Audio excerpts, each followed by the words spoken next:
কয়েকদিন পরেই হচ্ছে তোমাদের এইচএসসি পরীক্ষা। তো পরীক্ষার আগে আমি ভাবছি যে তোমাদের একটা এক্সাম হলের একটা সাজেশন দিব। যে জিনিসটা আমার কাছে মনে হয়েছে যে যদি আমাকে এই সাজেশনটা কেউ প্রোভাইড করতো আগে, তাহলে আমার কোনো না কোনো একটা পরীক্ষা হয়তো বা তার চেয়েও একটু বেটার পরীক্ষা দিতে পারতাম। তো কি হয়, মাঝে মধ্যে পরীক্ষার সময় দেখা যায় যে অনেকগুলো প্রশ্ন আসছে পরীক্ষায়। তো আমরা ম্যাক্সিমাম টাইম শুরু থেকে একটা প্রশ্ন আনসার করা শুরু করি, কিন্তু এরকম হয় যে আসলে একদম লাস্টের পেজে একটা প্রশ্ন ছিল, যেই প্রশ্ন আমি অনেক ভালো আনসার করতে পারতাম, কিন্তু দেখা যায় এই প্রশ্নটা আমরা ফোকাসও করি না একদম লাস্টের পেজে। বাসায় আসার পর দেখার পর প্রশ্ন যখন সব কিছু অ্যানালাইসিস করি, তখন দেখে মনে হয় যে লাস্টের প্রশ্নটা, যেই প্রশ্নটা আমি অনেক ভালো আনসার পারতাম, সেই প্রশ্নটা আমি স্কিপ করে আসছি। ঠিক না? তো প্রথমে প্রশ্ন পাওয়ার সাথে সাথে সব প্রশ্নগুলো পড়তে হবে, এ টু জেড যতগুলো প্রশ্ন আছে সবগুলো প্রশ্ন পড়তে হবে। প্রশ্ন পড়ার পর তুমি প্রথমে সিলেক্ট করবে যে কোন প্রশ্ন আমি সবচেয়ে ভালো পারি, সেই প্রশ্নটা আনসার করতে হবে। কেন যেই প্রশ্নটা সবচেয়ে ভালো পারে সেই প্রশ্ন আনসার কেন করতে হবে শুরুতে? আর যেই স্যার তোমার পেপার মূল্যায়ন করবে, উনি হচ্ছে প্রথম দিকের প্রশ্ন যেইগুলো তুমি আনসার করছো, সেই আনসার শিটটা একটু ভালোভাবে ফোকাসড ওয়েতে সব কিছু দেখার চেষ্টা করবে যে সব কিছু তুমি সঠিক লিখছো কিনা।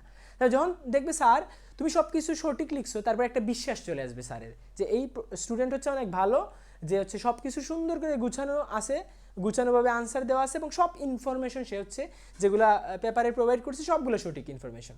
তো স্যার একটা বিশ্বাস চলে আসবে যে স্টুডেন্টটা একটা ভালো স্টুডেন্ট। তো স্যার দেখা যাবে যে পরে একটা প্রশ্ন তুমি হয়তো বা একটা ইনফরমেশন ভুল দিছো, তো স্যার খুব ভালোভাবে পড়বে না, কেন? স্যার অলরেডি বিশ্বাস হয়ে গেছে তুমি ভালো স্টুডেন্ট।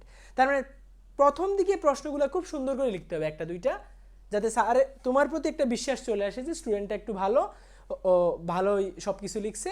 তখন দেখা যাবে যে বাকি যে প্রশ্নগুলো আছে অল্প অল্প করে যদি তোমার ভুলগুলো স্যার স্কিপ করে, তোমার মার্ক কিন্তু অল্প অল্প করে বেড়ে যাবে। হ্যাঁ, 0.25 করে বাড়লেও 4টা প্রশ্ন হচ্ছে তোমার 1 মার্ক। অনেকে দেখা যায় যে 79 পাইছে 80-র জন্য 1 মার্কের জন্য এ প্লাস মিস গেছে। তার মানে প্রথম দিকে স্যারের বিশ্বাস অর্জনের জন্য সেই প্রশ্ন লিখবা যেই প্রশ্ন সবচেয়ে ভালো পারো। হ্যাঁ, তারপরে স্যার একটা বিশ্বাস আসবে, যেখানে তোমার দেখা যাবে যে পেপারে আলটিমেট একটু মার্ক একটু বেড়ে গেছে। ঠিক না? তার মানে এই জিনিসটা খুব ভালোভাবে মাথায় রাখতে হবে যে পরীক্ষা যাওয়ার পর সেই প্রশ্ন আমি প্রথমে লিখবো যেই প্রশ্ন আমি সবচেয়ে ভালো পারি। অনেকে দেখা যায় পরীক্ষা যাওয়ার পরে ফ্রেন্ড একটা লেখা শুরু করছে, ফ্রেন্ডের দেখে আমি লেখা শুরু করছি, তারপরে গার্ড পড়ছে, কড়া গার্ড পড়ছে, তারপরে হচ্ছে ফ্রেন্ড কি লিখতেছে আমিও দেখতেছি না, এই জিনিসটা আমিও কম পারি।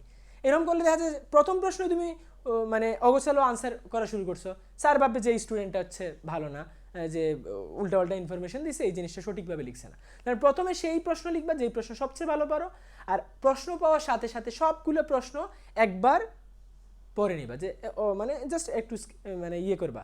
হ্যাঁ, স্পিডে পড়ে নিবা সব কিছু। হ্যাঁ, সব কিছু প্রশ্ন পড়ছো, তার মানে সবচেয়ে বেশি ভালো যেটা পারো সেইটা দিয়ে শুরু করবা। বুঝা গেছে?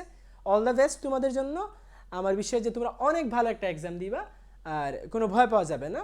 পরীক্ষা দিবা, পরীক্ষা অনেক ভালো হবে। All the best.